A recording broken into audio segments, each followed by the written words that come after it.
നിങ്ങളുടെ favourite shows ഇനി ഒരിക്കലും മിസ്സാവില്ല. ഇപ്പോൾ C5 കാണും നിങ്ങളുടെ ഫേവറേറ്റ് ഷോസ് തികച്ചും സൗജന്യമായി. അത് വിട്, നിർത്ത്. ഇവിടെ കിടന്ന് വഴക്കിട്ടിട്ട് എന്താ കാര്യം? 10 ലക്ഷം രൂപ വേണമെന്ന് പെട്ടെന്ന് പറഞ്ഞാൽ അളിയൻ എവിടെ നിർത്തിട്ട് തരും?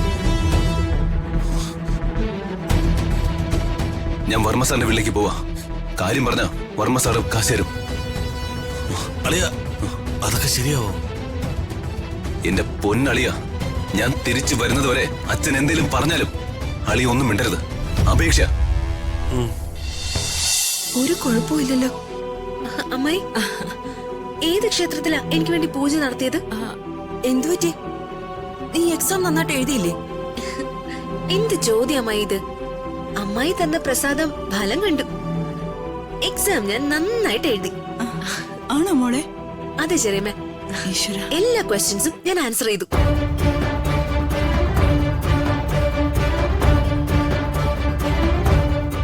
പ്രതാപൻ വഴക്കു പറയുമെന്ന് കരുതി ഋതുമോള് നോണ പറയുവാണോ?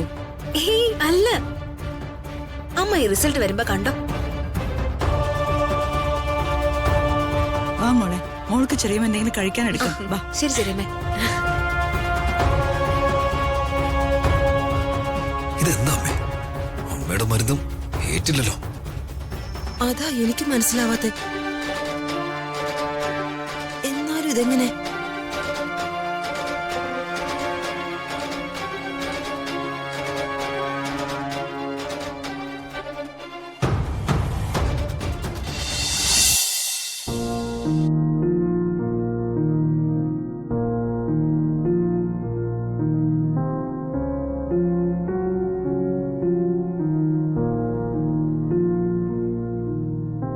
രാജു, ഇവരെന്താ ഒന്നും പറയാത്തെ? എത്ര നേരമായി, എനിക്ക് പേടിയാവുന്നടാ. നീ പേടിക്കാതെ പ്രിയ. എന്റെ ജീവൻ പണയം വെച്ചിട്ടാണെങ്കിലും ഞാൻ ഐശുവിനെ രക്ഷപ്പെടുത്തും. നീ സമാധാനിക്കും. ഡോക്ടർ, ഐശ്വര്യ എങ്ങനെയുണ്ട്? സ്കാൻ റിപ്പോർട്ട് വന്നു. കുട്ടിയുടെ തലയ്ക്കുള്ളിൽ ബ്ലഡ് ക്ലോട്ട് ആയിട്ടുണ്ട്.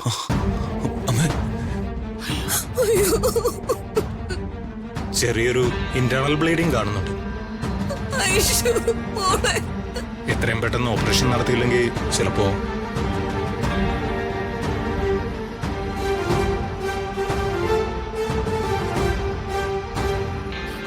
Operation നടത്തിക്കോളൂ doctor. നിങ്ങൾ ആദ്യം 10 ലക്ഷം രൂപ കൗണ്ടറിൽ ഒന്ന് അടച്ചേക്കണം.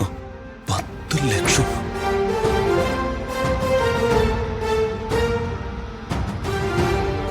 ഓപ്പറേഷൻ നമുക്ക് പേയ്മെന്റ് ചെയ്ത ഉടനെ തുടങ്ങും.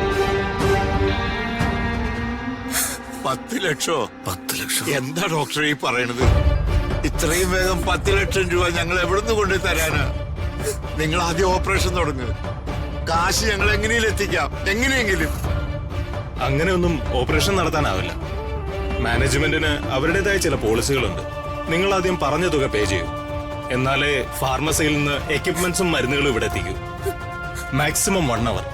അതിൽ കൂടുതൽ ഡിലേ വരുത്തരുത്. അത് കുഞ്ഞിന്റെ ജീവൻ ആപത്താണ്. ഡോക്ടർ, എവിടുന്നേലും കുറച്ച് കാശ് കൊണ്ടുവാ. നമ്മുടെ മോള്. അയ്യോ പ്രിയേ, എന്റെ കാശൊന്നുമില്ല. ചേട്ടാ, നമ്മുടെ മോള്. ചേട്ടനാ, ആ സുശീലിനോട് ആരോടെങ്കിലും പോയി ചോദിക്ക്. രാജു എവിടുന്നെങ്കിലും കുറച്ച് കാശ് കൊണ്ടുവരും. ചേട്ടനൊന്ന് പോ ചേട്ടാ, നമ്മുടെ മോള്. അവരോടൊക്കെ ഞാൻ എങ്ങനെയാ പ്രിയേ കാശൊക്കെ ചോദിക്കുന്നത്? കുറച്ചു നേരം മുമ്പ് നീ എന്താ പറഞ്ഞത്? നിന്റെ ജീവൻ പണയം വെച്ചിട്ടാണെങ്കിലും അവളെ രക്ഷിക്കുന്നല്ലേ? എന്നിട്ട് നീ ഇപ്പൊ എന്താ പറയണേ? അതച്ചാ എന്റെ കാശില്ല അച്ഛാ. അച്ഛന്റെ കാര്യം ചെയ്, എനിക്ക് തരാനുള്ള സ്ത്രീധന തുക ഞാൻ ആ കാശ് ആശുപത്രി അടച്ചോളാം. കയ്യിലുണ്ടെ കൊണ്ടു നടക്കാൻ ഞങ്ങൾക്ക് അറിയില്ലേ? നിന്റെ അഭിപ്രായം ചോദിക്കോ? ഇവനെയൊക്കെ കുറച്ചുകൂടെ മര്യാദയ്ക്ക് സംസാരിക്കണം. എന്റെ കൊച്ചിനെ നോക്കാന്ന് വാക്ക് എന്നിട്ട് നിങ്ങളുടെ അശ്രദ്ധ കൊണ്ടാണ് ഇങ്ങനെ സംഭവിച്ചതെന്ന് ഞാൻ പോലീസ് സ്റ്റേഷനിൽ പരാതി കൊടുക്കും. നീ അങ്ങനെ പോലീസൊന്നും പറഞ്ഞ് വേണുവിനെ വരട്ടാനാ?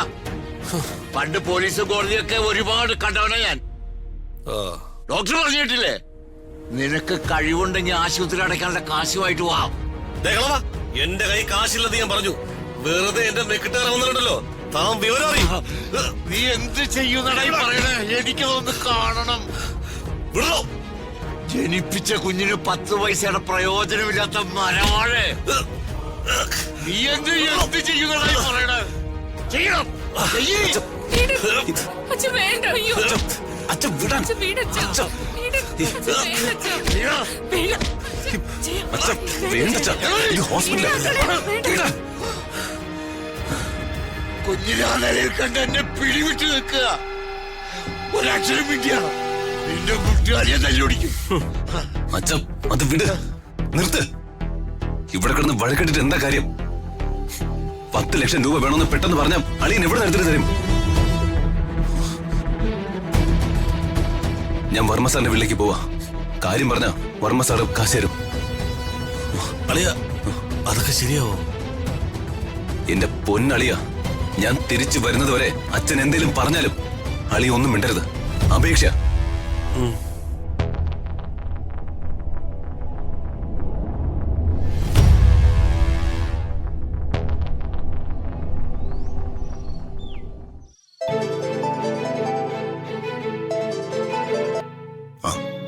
Hello sir. ഓ യെസ്, എല്ലാം തയ്യാറാ sir. Thank you sir, thank you. ഓ അതെയോ, വീഡിയോ കോൺഫറൻസ് ആണോ? പിന്നെന്താ സാർ, ഒരു 2 മിനിറ്റ്സ്. ശേഖര ചേട്ടാ, CM ആ വിളിച്ചത്. അത്യാവശ്യമായിട്ട് എനിക്കൊരു വീഡിയോ കോൺഫറൻസ് അറ്റൻഡ് ചെയ്യാനുണ്ട്.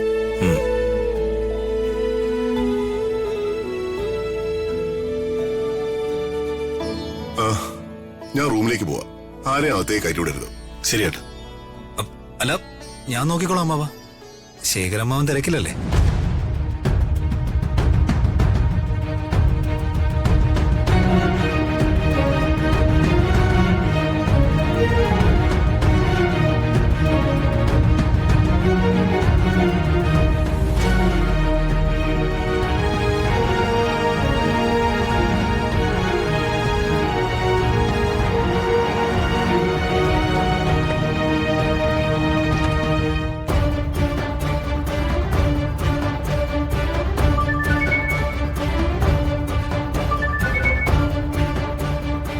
ഹലോ, നിങ്ങൾ ഇങ്ങനെ ടെൻഷൻ ആവല്ലേ?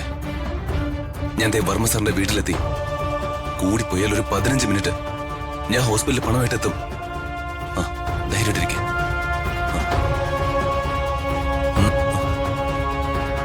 എന്താ ദീപക് സാറേ? മുകളിലേക്ക് പോകാൻ പറ്റില്ല. അതെന്താ? ഓ, കാരണവും സാറിന് അറിയണോ? എനിക്ക് അത്യാവശ്യമായിട്ട് വർമ്മ സാറിനെ ഒന്ന് കാണണം. കളിക്കാതെ മാറ്. നിനക്ക് ഒരു തവണ പറഞ്ഞാൽ മനസ്സിലാവില്ലടാ. അമ്മാവനെ ഇപ്പൊ കാണാൻ പറ്റില്ല എന്ന് പറഞ്ഞാൽ പറ്റില്ല. അത് നീ മാത്രം തീരുമാനിച്ച പോരല്ലോ. ഞാൻ അദ്ദേഹത്തിന്റെ PA ആണ്. ഏത് സമയത്തും അദ്ദേഹത്തെ കാണാൻ അനുവാദം ഉള്ള ആള്. ഡൗൺലോഡ് ചെയ്യൂ C5 ആപ്പ്. കാണൂ എല്ലാ എപ്പിസോഡുകളും സൗജന്യമായി.